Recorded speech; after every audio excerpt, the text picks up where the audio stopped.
How's it going, everyone? Welcome back into the channel. We are officially in week 2 of the NFL season. The Packers head to Atlanta to take on the Atlanta Falcons after their very impressive win over the Chicago Bears last week, 38-20. So today we have the first initial injury report, which gives us a ton of injury updates on a lot of the players we saw get injured during that Bears game for this upcoming game. The Packers are going to have to be in full force to go against this underrated Atlanta Falcons defense, a defense that held Bryce Young to under 150 yards passing and intercepted him 2 times. And the same goes for the Packers defense to go against this run-heavy Falcons offense. Both Tyler Algier and Bijan Robinson did well in week 1, and Cordell Patterson might also be returning. Also, if you are a new viewer to this channel, I post Packers injury updates and every other updates for Green Bay right here on this channel. So if you want to stay in the loop with everything Green Bay Packers, go down and click that subscribe button. You won't regret it. Before we dive into today's topic, I want to give a big shout out to Draftkings for sponsoring today's video. Football season is officially here, and you know what that means: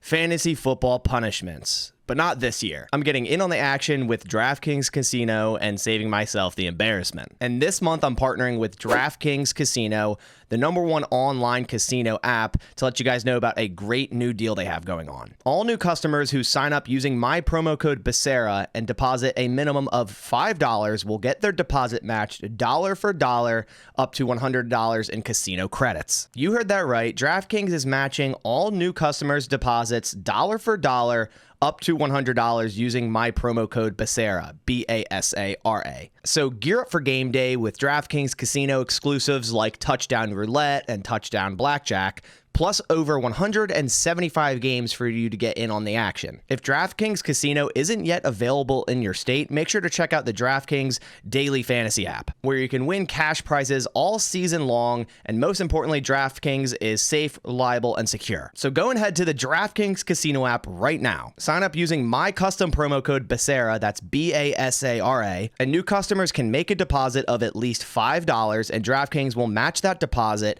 dollar for dollar up to $100 in casino credits.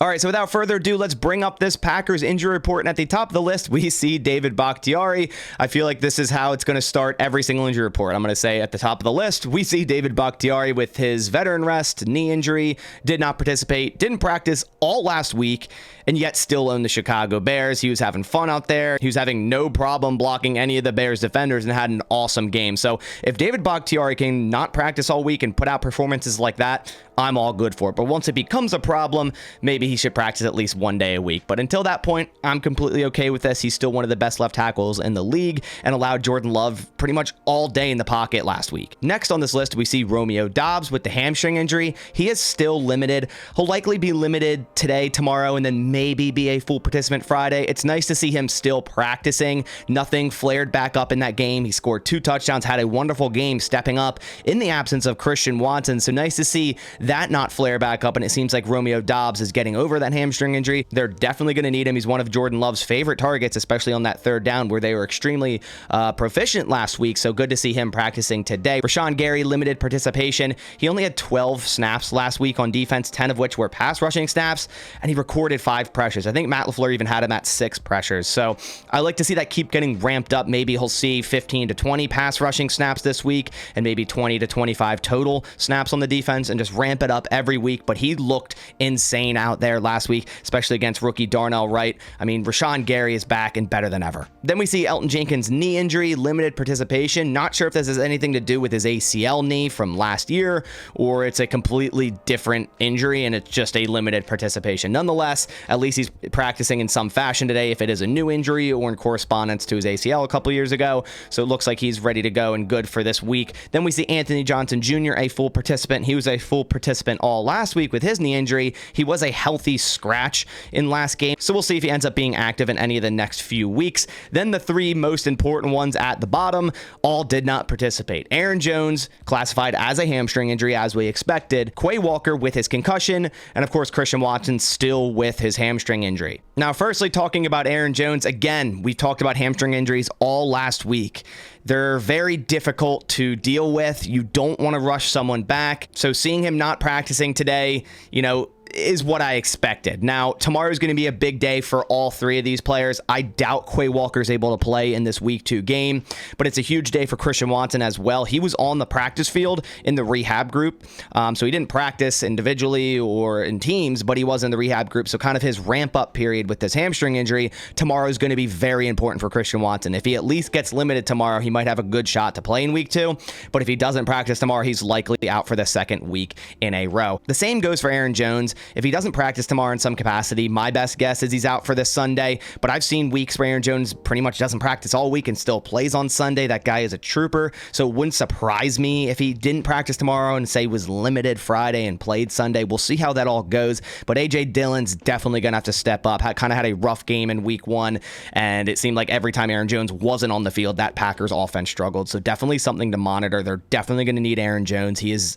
their go-to guy on that offense, and he helps Jordan Love so much being able to orchestrate this offense through Aaron Jones. So we'll see what happens tomorrow. They have a practice tomorrow, and then Friday will be the injury designations. That'll more so give us a detail of who and who won't be playing Sunday. And also, other good news to note here is that Packers rookie wide receiver Jayden Reed not on the injury report. We saw late last game against the Bears, he went up for a jump ball, came down grasping his knee, and it looked really, really bad, and we're all kind of worried about Jayden Reed after going into this game, 2 receptions, 48 yards, being used heavily on that offense, also getting a nice punt return of 35 yards, hoping he didn't have any type of significant injury, like a knee injury. He did come back later in that game on that onside recovery, actually was the one to recover the onside kick, so we all kind of thought, okay, it's definitely not a significant injury. He came back onto the field, maybe it was just cramps, but then again, we had to wait until his injury report to fully see if it's not a worry. And as we now know, it is not a worry. It was likely just cramps. There's no sort of injury for Jayden Reed. He's not on the injury report. He's going to be good to go for week 2 and onward, which excites me a ton. I loved what I saw from Jayden Reed in this game at that slot wide receiver, moving him around a bunch, motioning him a bunch, and just in general looked like a very nice wide receiver to have in this offense and a nice security blanket for Jordan Love. The Packers will definitely need him again if Christian Watson cannot go in this game. Then I wanted to quickly go over the Falcons injury report. We see linebacker Troy Anderson also with a concussion. He did not participate. Calais Campbell, veteran rest, did not participate. Jeffrey Okudah returned to practice day with his foot injury. He's limited participation. Cordell Patterson had that thigh injury in preseason, missed last week, but he was a full participant today, so likely will return in this week 2 game, and is someone the Packers are definitely going to have to key on. It's just wild how many talented players the Falcons have in that backfield. Bijan Robinson, Tyler Algier, and now Cordell Patterson probably coming back. We also see Jonnu Smith with veteran rest, did not participate. So that does it for the Green Bay Packers first injury report of week 2 of this 2023 season. I also wanted to remind you guys, you have 3 days to enter in the first giveaway of this month, and that is for this signed Aaron Jones full-size Packers helmet. The way you enter in this giveaway is heading to pristineauction.com, register on their website using my code BASS, B-A-S, at pristineauction.com. That'll enter you in this giveaway and all future giveaways. I'm doing 2 a month for the rest of the year, so be on the lookout for all those giveaways. I'm giving away some really cool items, just like this Aaron Jones signed helmet. But that about does it for this video. I appreciate you guys coming by. If you did enjoy, please leave a like down below, but I'll catch you on the next one, and as always, go Pack Go.